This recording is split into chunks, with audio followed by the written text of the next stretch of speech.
Para pasil yung pagkakas ko.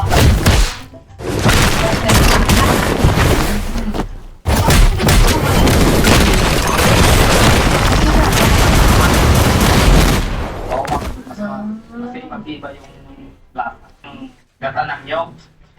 Lagyan natin ng tapos piling mahaba. Saka piling na po yung lagyan ng sibuyas. Tapos lagyan ng sabong na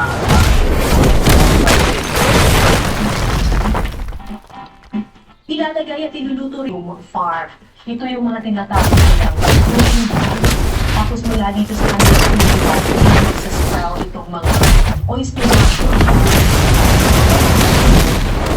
Ano nga ba ang laman ng fruiting bag na ito? Ito ang tawag dito, soda. Ito yung pinaglagarian na ng tao or ganyan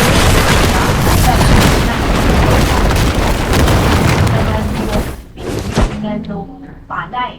So, sa ibang mga lugar, tinatapon na lang yan. Pero dito,